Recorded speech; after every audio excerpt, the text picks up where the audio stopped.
Bueno, pues Víctor, Dominique, buenas tardes, buenas noches a todos. Es un lujo esta mesa que tenemos aquí con dos autores de primera, con Víctor del Árbol, con Dominique Manotti. ¿Me escucha bien? Creo que sí. Sí. Tu écoutes bien? Tu écoutes bien? J'entends. Vale. Y nada, un poco, yo creo que si estáis aquí ya los conocéis de sobra, así que yo voy a entrar ya a degüello un poco. Y ya que estamos aquí hablando del triángulo Barcelona, Marsella, Nápoles, a mí me gustaría que nos contarais un poco cómo creéis que condiciona una ciudad la novela que se escribe sobre esa ciudad.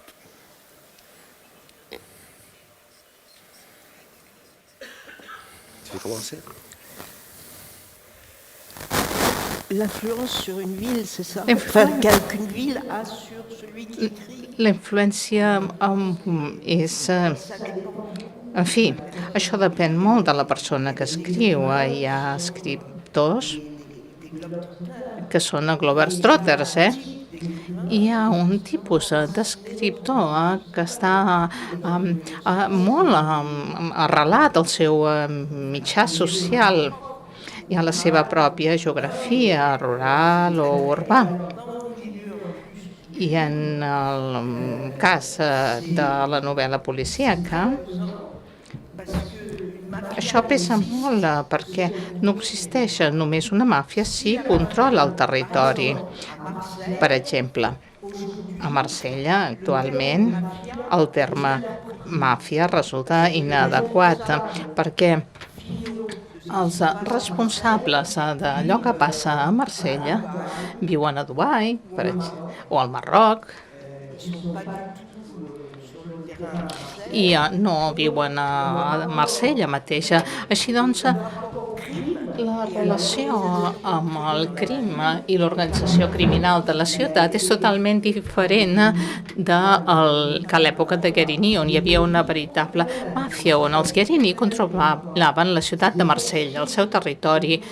Era casa seva, tothom els coneixia, tothom sabia que s'estava a casa d'ells i quan hi havia problemes s'anaven a veure's amb ells, com la Drangheta a Itàlia en aquests moments, que és una forma de màfia absolutament extraordinària perquè actualment té una expansió mundial, i dic mundial, gestionada a partir de pobles de pagesos de la Calàbria, i això és extraordinari. De fet, i a Marsella hi havia un autèntic fenomen de màfia, és a dir, un control de la ciutat per part dels caps de la màfia. I ara ja no és així, per això hi ha tants morts. El hecho de ser barcelonés forma parte de mi idiosincrasia, ¿no? Entonces, de una manera u otra, Barcelona siempre está en mi universo literario, siempre. Lo que pasa es que para mí Barcelona, más que una realidad, es una incógnita. Es decir, me influye en el sentido y en la dirección de entender mi propia identidad, ¿no? Por el hecho de ser charnego, el hecho de vivir o venir de una cultura de la migración interior, de incorporarme a la ciudad relativamente tarde, porque yo vengo de los barrios de la periferia y además de esto que decía Paco Candel, ¿no? Donde la ciudad cambia de nombre, ¿no? Pues yo vengo del otro lado, vengo de Torre Baró. Entonces mi relación con Barcelona siempre ha sido compleja. Compleja en el sentido de que muchas veces he pensado en tirar la toalla, porque Barcelona no es una ciudad amable con los perdedores. Barcelona no es una ciudad que te ponga fáciles las cosas, ¿no? Pero al mismo tiempo es una ciudad maravillosa porque tiene algo que nos atrapa a los que somos de aquí. Y yo no sabría definírtelo, más allá de los clichés y de los estereotipos. Lo cierto es que Barcelona es un universo maravilloso que en cierto sentido a mí me recuerda a Marsella en los años 80. ¿No? Yo la primera vez que estuve en Marsella, hace ya unos años, para un festival, en cuanto llegué a la zona portuaria, que todavía no estaba reformada, eso se hizo después, la primera sensación que tuve era pues cuando mi padre me llevaba paralelo abajo en los años 80, ¿no? A finales de los años 70. Lo fantástico para mí que tiene Barcelona como carácter, y quizás su pesar, ¿no? Que eso también es interesante, es lo que tienen todas las ciudades de frontera. Barcelona es una ciudad de frontera, porque tiene puerto, tiene mar, ¿no? Y el mar trae y lleva lo bueno y lo malo del mundo, ¿no? Y luego la cosa que me apasiona es cómo a lo largo de 56 años he ido cruzando fronteras invisibles en esta ciudad. A medida que cambiaba mi carácter, a medida que cambiaba mi identidad como barcelonés, iba descubriendo, iba traspasando esas fronteras invisibles que existen y que todos conocemos en la Diagonal, en el Eixample, en el Gótico o en la periferia, ¿no? Entonces, claro que yo sería otro tipo de escritor si hubiera nacido y vivido y crecido en Marsella, seguro, o en París, seguro que sí, ¿no?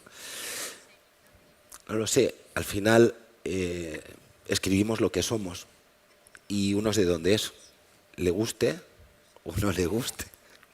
Y no sé si creéis que esta personalidad tan marcada de ciudades, como en el caso de Marsella, en el caso de Barcelona, que son ciudades muy connotadas, que todo el mundo tiene una imagen muy clara, esto al final es muy bueno para la novela negra, pero es muy malo para la propia ciudad, porque la acaba como encerrando en una especie de caricatura. Yo creo que la novela negra es cualquier cosa menos caricaturesca. Y creo que Dominique estará de acuerdo conmigo, y por eso me da tanta alegría estar aquí con ella, porque creo que los dos compartimos la idea de que la novela negra precisamente lo que hace es huir de la caricatura. Lo que hace es profundizar en el análisis de la sociedad. Y para eso, ciudades tan dinámicas como Barcelona, como Madrid, como Marsella, o como Nápoles, ¿no? Si hubiera estado aquí Mauricio, que al final no ha podido venir, seguro que hubiera explicado lo mismo, ¿no? La dinámica que tienen estas ciudades es una conjunción de tradición y modernidad. Y es perfecto, no porque tenga callejones, barrios singulares, lugares como este, y zonas y una tradición estereotipada de literatura, de tradición literaria policíaca, sino por el hecho mismo de que son laboratorios de la modernidad y de la actualidad. Barcelona tiene un tipo de delincuencia evidente y tiene un tipo de delincuencia que no es evidente, pero que existe, ¿no? Y que se traslada, pues como se podía trasladar en los años pues del pelotazo urbanístico, a, por ejemplo, lo que contaba Chirves, ¿no? en Crematorio. Es decir, entonces es muy interesante observarla desde un punto de vista, yo te diría casi como eso, como un laboratorio social, de ver cómo la delincuencia a partir de cierto nivel se convierte en status quo en estas ciudades. Es decir, a partir de que tú atraviesas ciertas fronteras internas de la ciudad, ya no eres un delincuente, ya eres un emprendedor. Y ahí es donde queréis poner el ojo. Y ahí es donde hay que poner el foco. Ahí es donde pone el foco la novela negra. Y especialmente vosotros. No en la delincuencia de base que todo el mundo conoce, sino en aquella delincuencia que existe, que conocemos y que se vuelve respetable,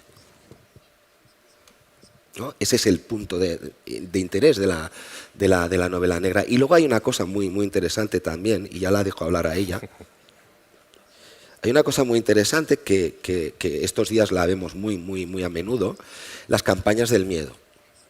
La delincuencia, la violencia, la criminalidad, la corrupción, son una herramienta arrojadiza también. Cuando yo era policía, se hablaba mucho de una cosa que se llamaba la percepción de seguridad, ¿no? La percepción de seguridad es pon coches patrullando por la ciudad para que la gente tenga la sensación de que el Estado vela por la seguridad. Pero eso es falso, eso no sirve para nada, para quemar gasolina básicamente, ¿no? Pero se transmite esa seguridad, ¿no? Y yo veo campañas cada cierto tiempo, cuando interesa, por ejemplo, confrontar Barcelona con Madrid por intereses políticos, como cuidado con Barcelona, los carteristas, cuidado que hay mucha violencia, cuidado con ir a la Rambla, cuidado con... Y pienso, bueno, pues no es muy diferente de lo que pasa en Madrid, en Londres, en París, en Marsella, en cualquier gran ciudad, ¿no? Es decir, el miedo también es una herramienta del populismo. Y con eso también tenemos que tener mucho cuidado.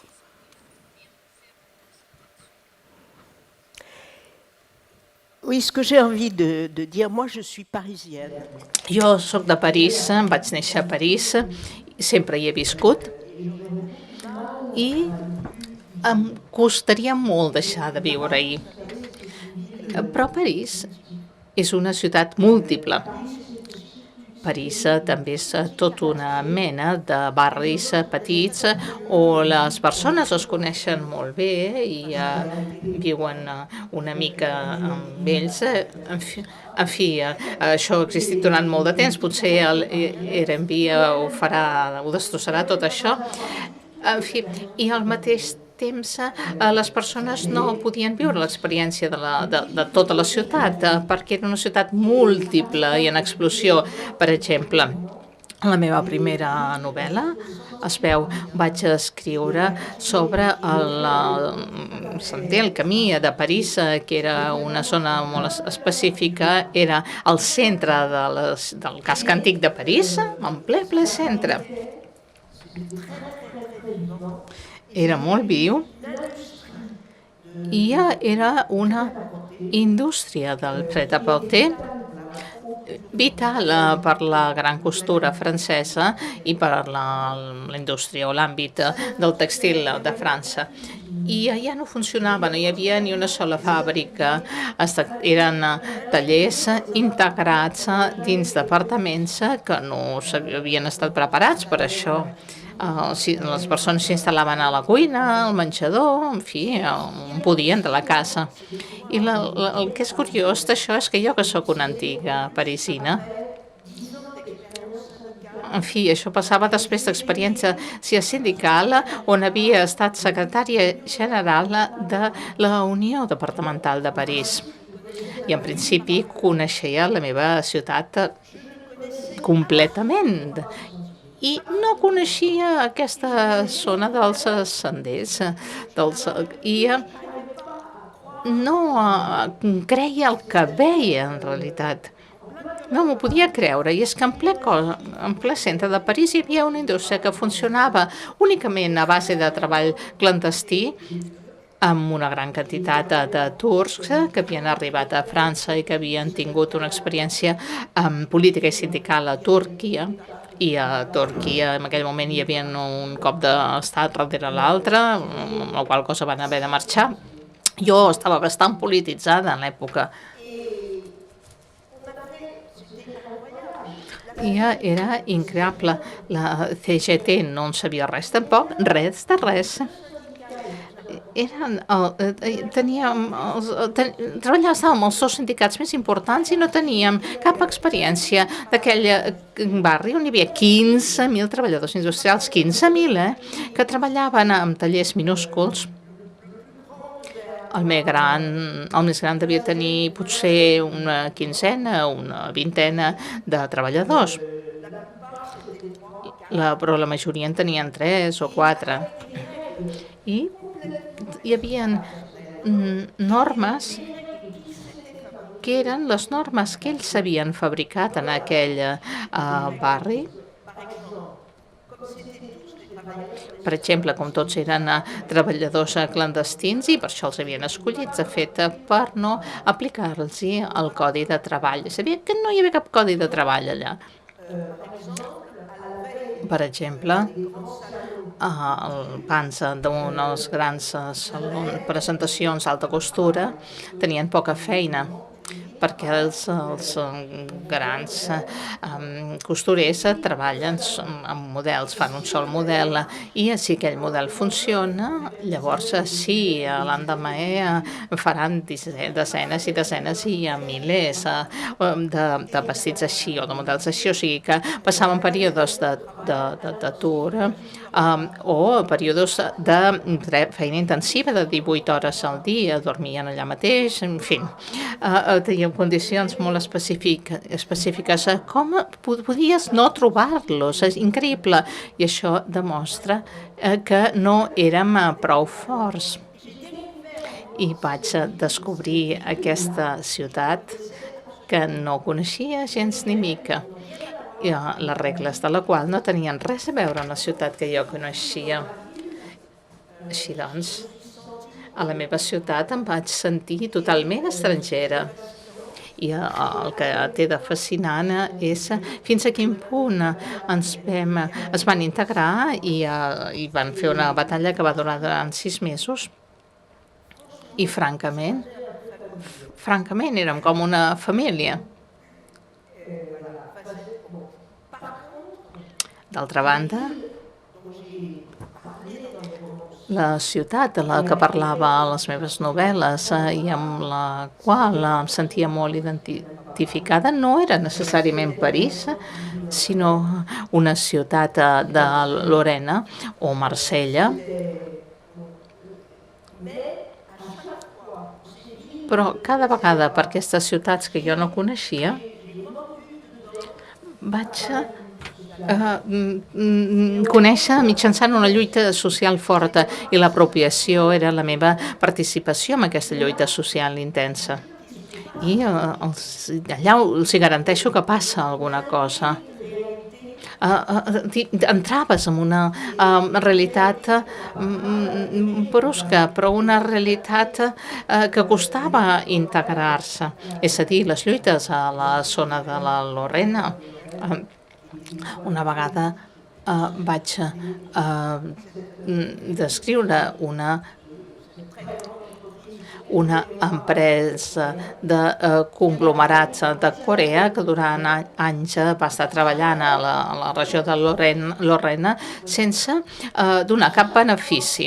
Diguem-ne, cada vegada aquesta empresa estava en dèficit per poder cobrar una subvenció europea. Així doncs, es creava una comptabilitat de dèficit, es cobraven subvencions europees que es desviaven cap a Luxemburg i que acabaven a la butxaca del cap del grup, evidentment. I, evidentment, va acabar tancant aquella fàbrica i van participar a la lluita que hi va haver a l'últim tancament de la DU, així es deia aquesta empresa, i en una lluita col·lectiva, la intel·ligència col·lectiva funciona molt, molt bé.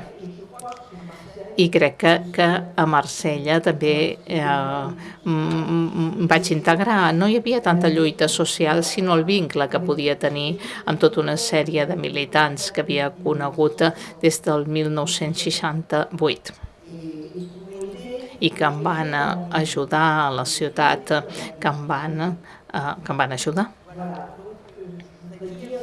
Així doncs, els puc dir que aquesta adquisició d'experiències em sembla quelcom molt important per l'escriptura. I el contraexemple és el següent. Tenia 10 anys de sindicalisme darrere i no coneixia la zona de Les Sentiers i no l'hagués conegut si els turcs no ens haguessin dit anem a fer una vaga de fam. I què feu? I vaig dir, què? Com? Qui sou vosaltres? On sou? Què feu? I dic, bé, una indústria tèxtil en ple centre de París. Caram, no en sabíem res de res. Te'n adones del que estic dient? Res de res. I eren 15.000 treballadors. Ens van fer 11.000 regularitzacions. No está malament, oi? ¿Cómo llevan, Dominique, los marselleses que una parisina escriba sobre ellos? Porque al menos en la novela, a Theo Danquin, a tu persona protagonista, no lo reciben muy bien por ser parisino, precisamente. En ningún sitio lo reciben bien.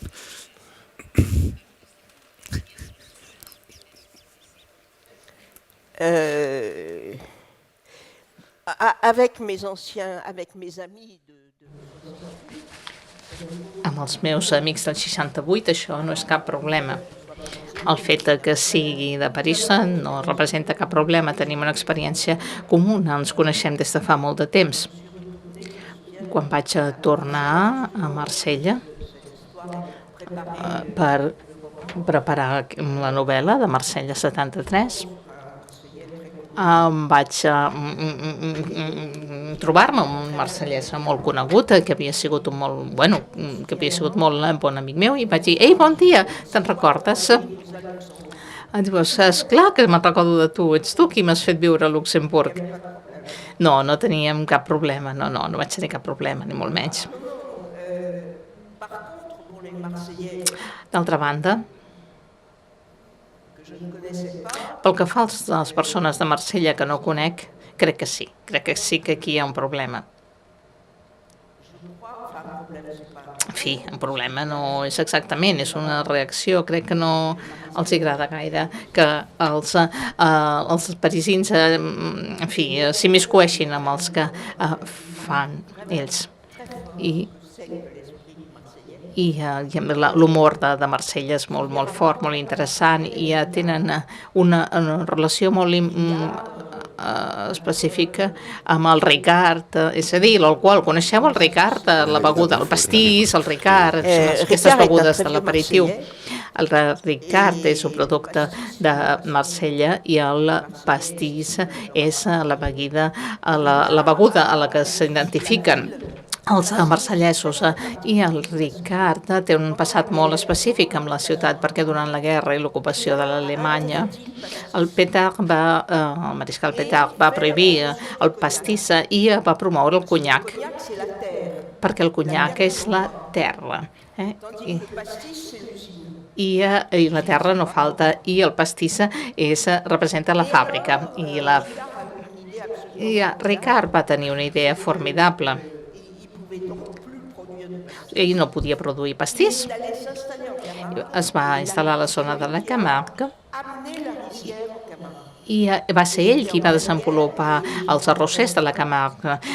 Era la guerra, la gent es morien de fam i va ser un punt molt important durant la guerra. O sigui que hi ha una relació molt particular amb la marca Ricard. Rep molt d'efecte. I Ricard va anunciar que va subvencionar el Paris Saint-Germain, el club de futbol de París. Ui, quin desastre! Això no ho van poder tragar els marsellesos i van decidir boicotejar Ricard completament.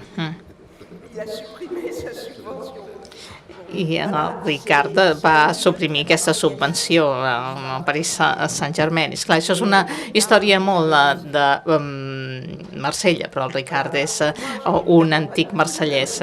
Jo, evidentment, no tinc la mateixa importància i crec que bé, tot va bé per mi.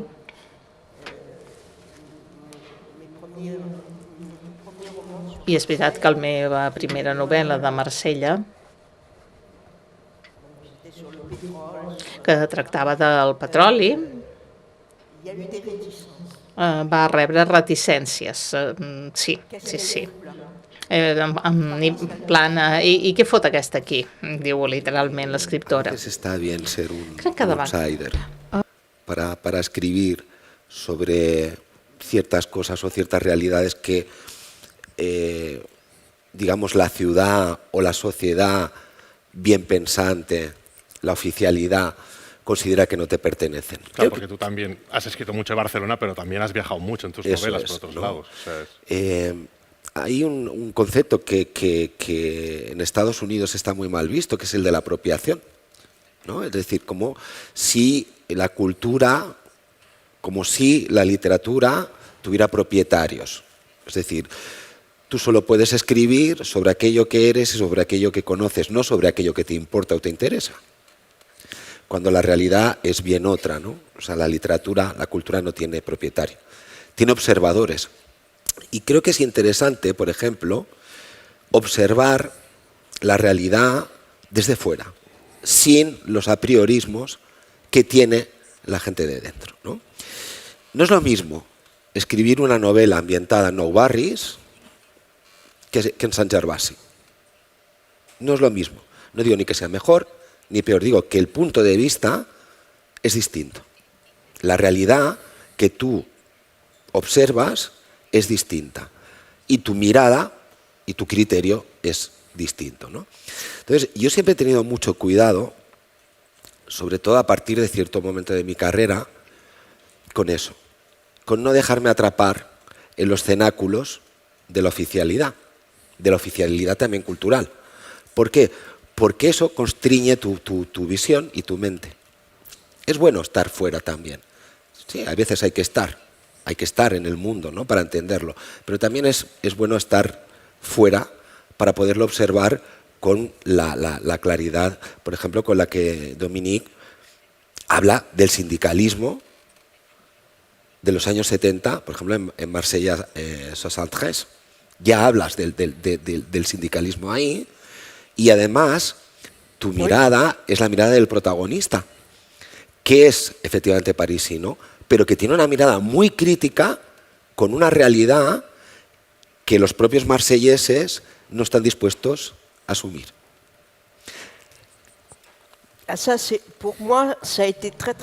Per mi ha estat molt important això. El tema del Marsella 73 em va sortir abans de tenir els protagonistes.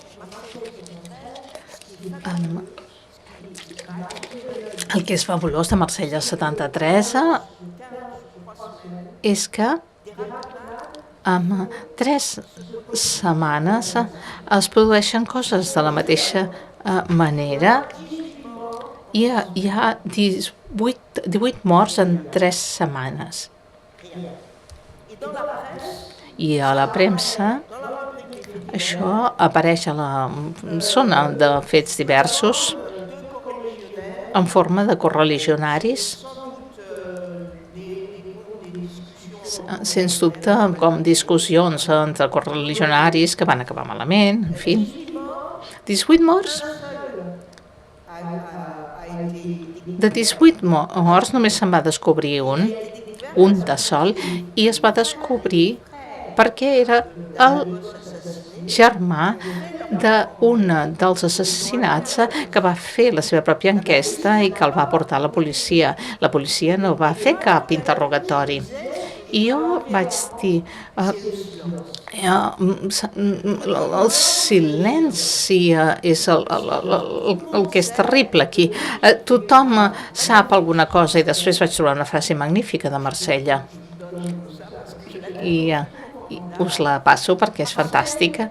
I és que Marsella, la primera meitat del segle XX, era el primer port europeu. El primer, perquè era el port dels negocis colonials, del colonialisme francès. I també, des d'Àsia, era la línia directa amb el canal de Suez. O sigui que hi havia el comerç de l'Àfrica i el de Xina i d'Indoxina que arribaven pel canal de Suez. Era el primer port europeu que tenia una importància considerable, i al mateix temps aquest port en aquell moments, després va deixar de ser-ho, però en aquell moment hi havia la industrialització a partir dels productes colonials, és a dir, era el primer punt de transformació dels productes colonials.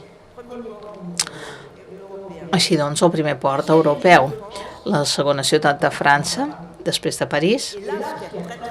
I el que és molt interessant és que era completament diferent. Marsella té una relació diferent amb l'estranger i amb les comunitats estrangeres.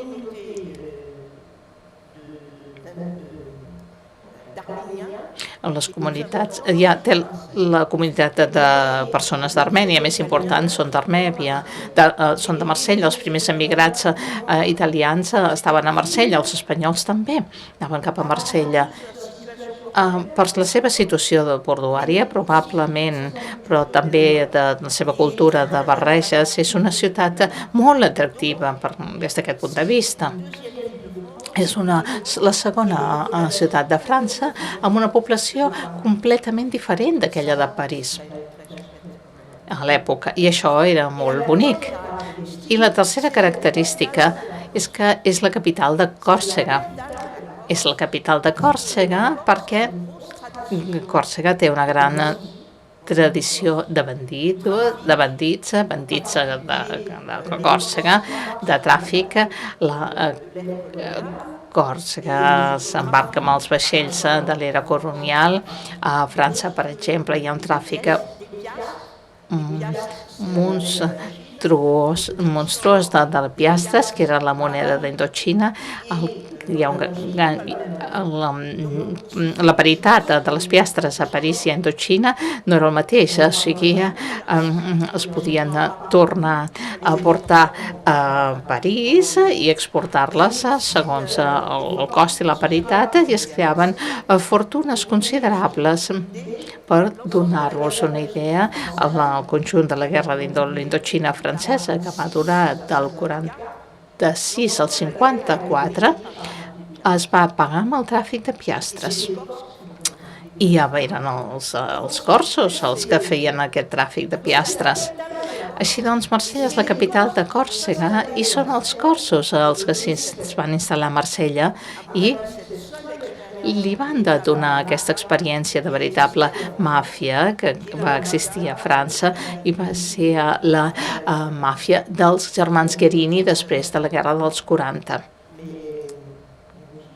I es va acabar el 67-69, però que va ser un fet sorprenent. No conec un altre control així total del territori a França. Un recolzament complet i assumit amb els polítics de la ciutat i desaparició de diners. Els diners no sap pas què se'n feia o qui els hi donava. Intenteu imaginar 20 anys de tràfic d'heroïna amb els Estats Units, 20 anys. I ni un culpable. Les sumes devien ser colossals. Las historias de las ciudades, por eso decía que Marsella, Nápoles, Barcelona está muy bien traído porque tienen muchas características en común. Las características de las ciudades portuarias, de frontera, importantes, siempre es una historia violenta. La historia de Barcelona es una historia violenta. Desde que se llamaba la Rosada Foc, desde aquí nace el anarquismo industrial, el anarquismo obrero, no el agrícola que nace en Andalucía. Aquí nace el pistolerismo en los años 20, aquí nacen los atentados de la clase obrera contra la clase empresarial, las represalias de la clase empresarial contra los sindicatos, utilizando elementos de la delincuencia organizada. Lo curioso es cómo se transforma esa violencia, pero no desaparece. Con los años, Barcelona en los años 80 era, podríamos decir, una ciudad violenta. Bueno, era una ciudad difícil. Era una ciudad difícil. Pero nosotros somos muy buenos, los catalanes somos muy buenos con la publicidad. Y construimos una marca. No te me ahogues. Bueno.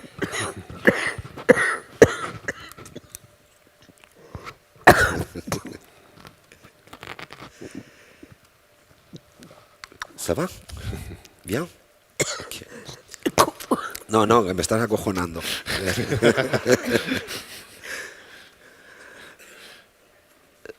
¿Estás bien?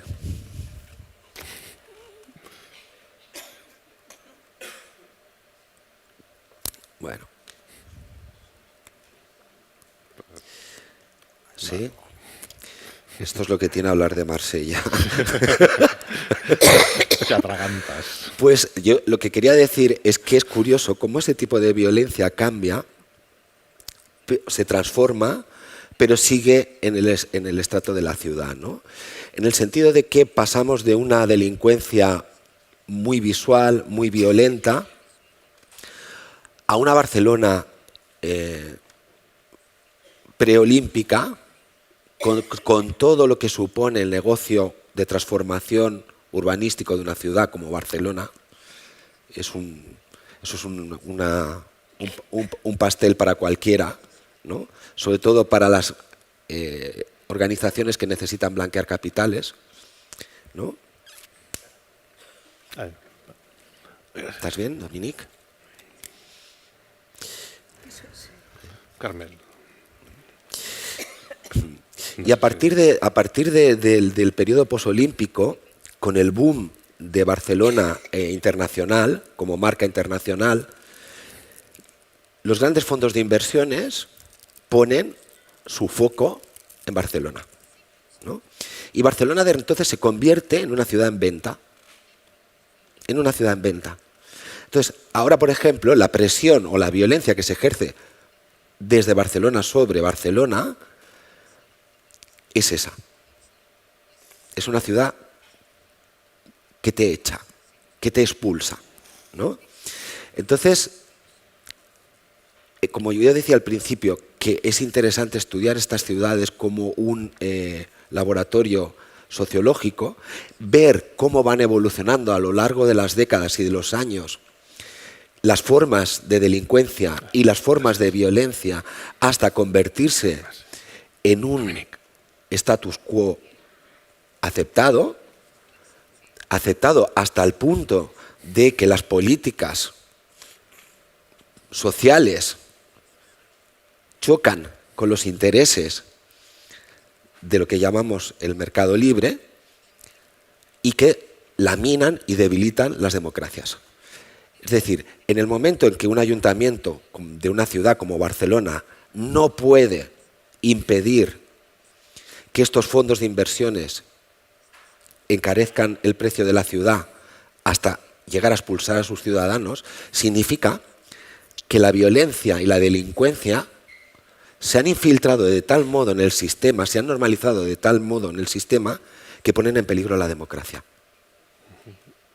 ¿No? Quiero decir, eso me parece un punto de interés muy interesante de la novela negra que escribe Dominique, o que yo intento escribir yo, ¿no? Que va más allá de lo anecdótico para entrar en lo orgánico. Y eso es lo peligroso, lo orgánico.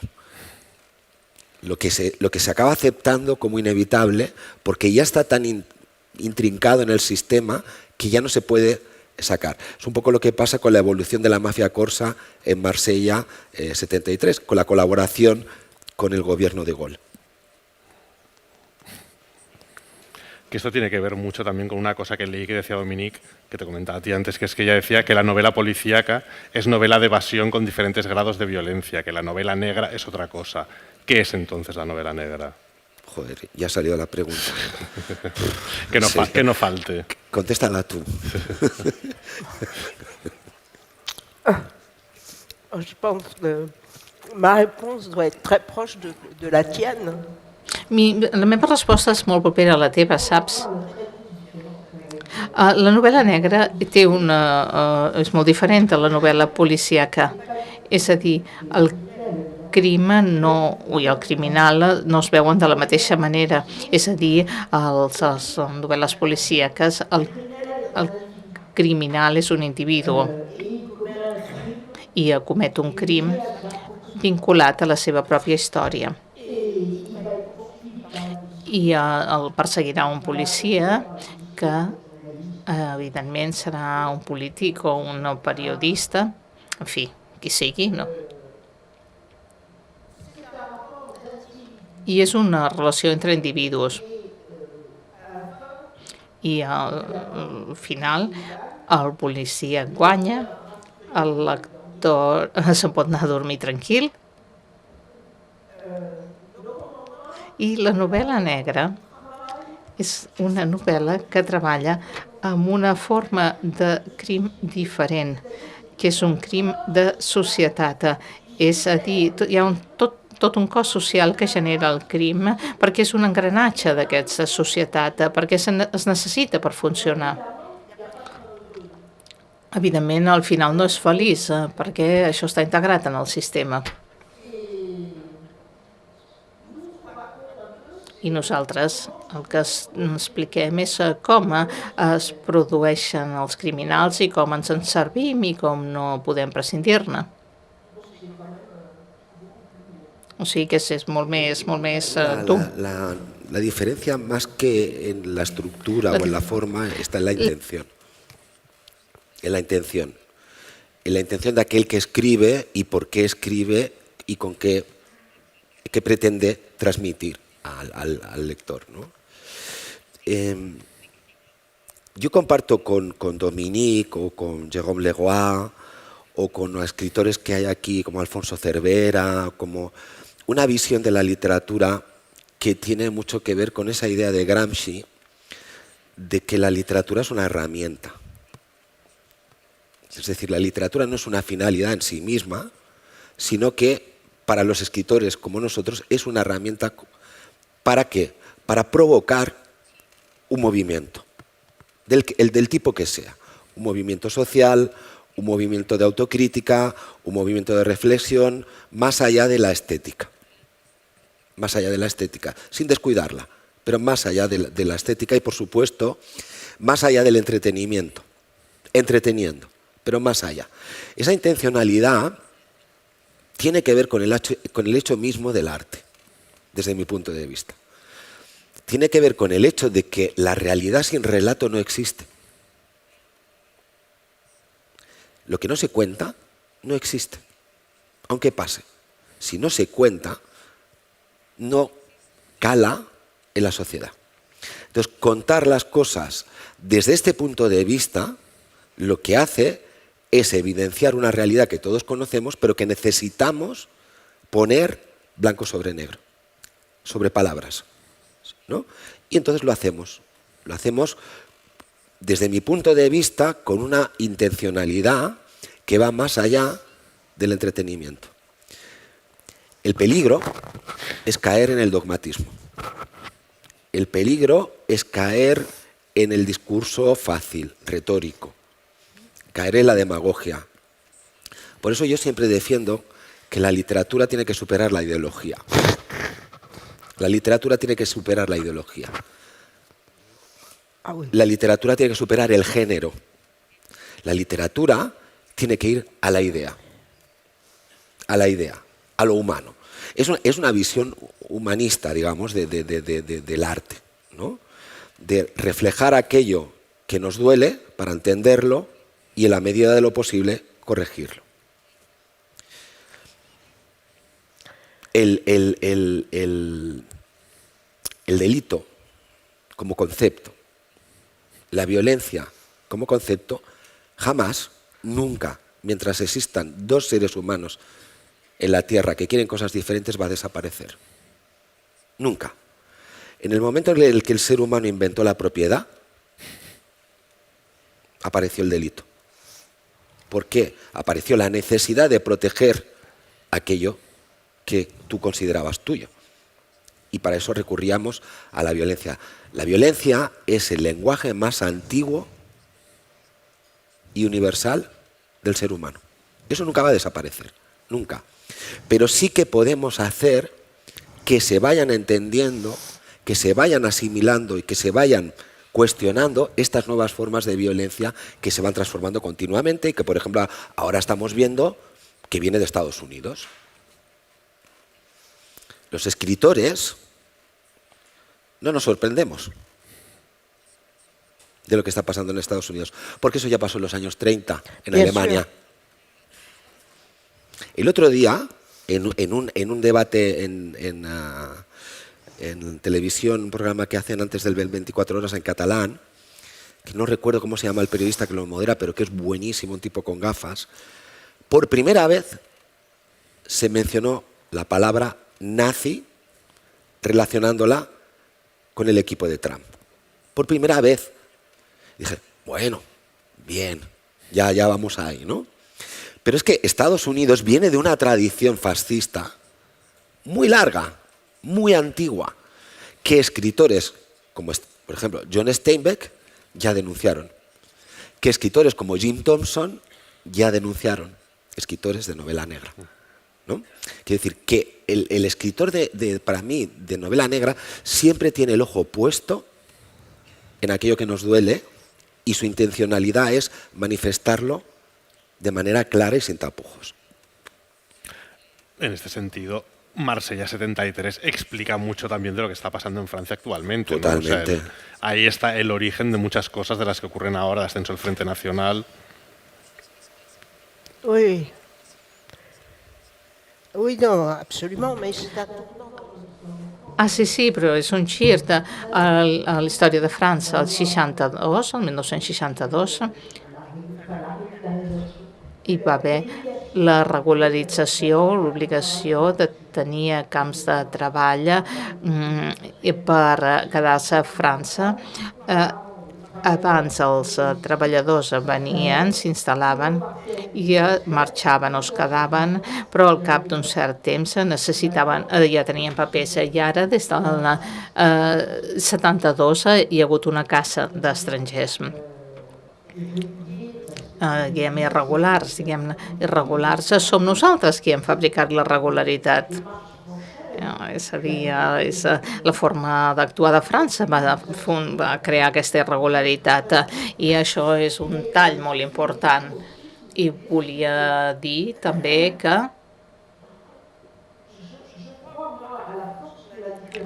crec en la força de la literatura perquè allò que escrivim, en fi, estic totalment d'acord amb tu i és que el que escrivim ens ajuda a comprendre. Intentem descriure una cosa, un esdeveniment, diversos esdeveniments, una situació i utilitzem els personatges per jugar amb ells i gràcies a ells comprenem els fets com han passat.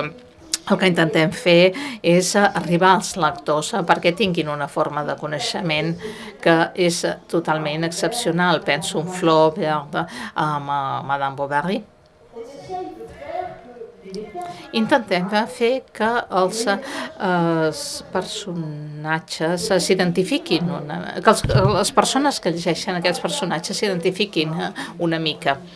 Jo tinc formació en història i els historiadors agafen distància voluntàriament amb els fets i precisament no es deixen portar amb la identificació de les persones i no busquen que els lectors s'identifiquin, mentre que nosaltres, o almenys jo, intento que la lectura d'un llibre sigui una forma d'experiència de vida, que es visqui la situació de la que es parla o dels personatges, que els detestem, que els estimem o que sigui, però que ens serveixi. I aquesta experiència l'he viscut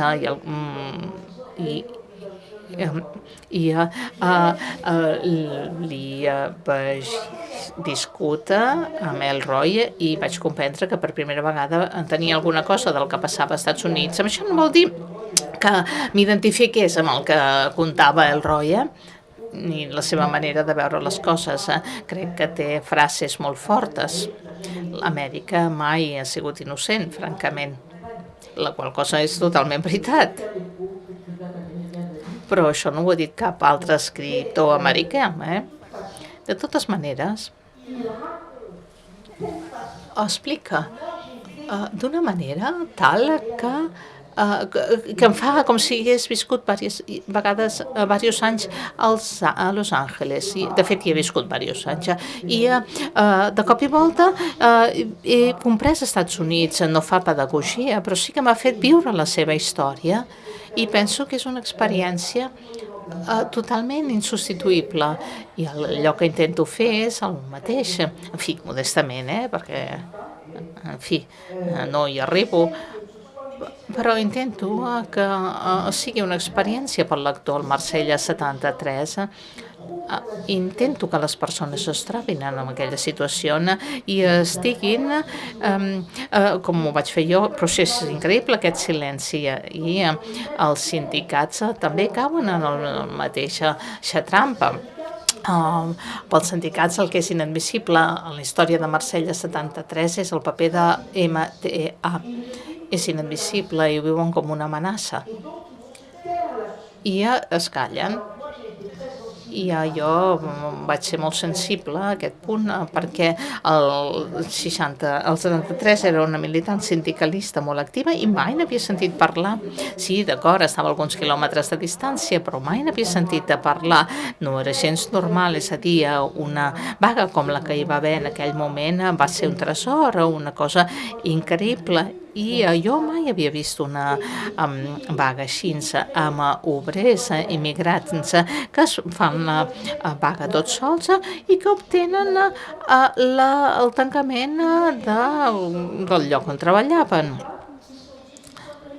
Són 1.800 persones amb amb vaga i es podia fer una epopeia. I silenci sindical, i aquest silenci sindical, tot i que té mecanismes diferents dels mecanismes policials, reforça el silenci policial, reforça el silenci de la justícia. I el gran tema és aquest, perquè la impunitat s'arrela en el silenci. És a dir, el gran tema del llibre és aquest. Ara bé, els sindicats, amb una lògica que és la seva, contribueixen a aquest silenci. És a dir, que vam perdre una ocasió totalment increïble. Es van deixar escapar. En fi, potser això hagués molestat a algun lloc, no? En fi, però en tot cas aquesta apertura no es va jugar, no es va posar a dur terme. En fi, no sé per qué parlava d'això ara. En fin. Quería puntualizar una cosa, y es que yo no creo que la literatura tenga que hacer pedagogía. No creo eso. Yo creo que la gente tiene que encontrar sus medios de comprender las cosas y tal. Pero creo que la ventaja que tiene la literatura es que puede entrar en la subjetividad.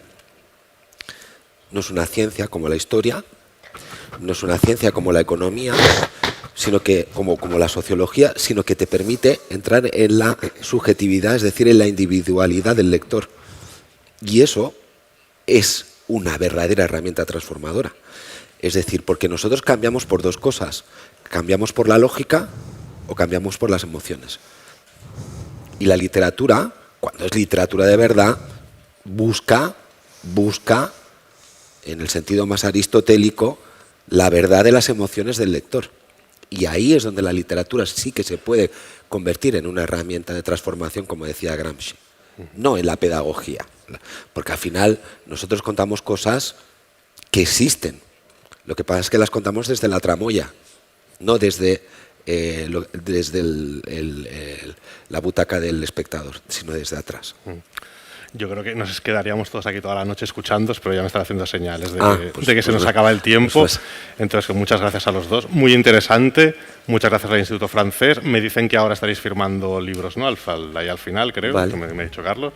O sea que muchas gracias a todos. Y muchas gracias a todos gracias. por venir.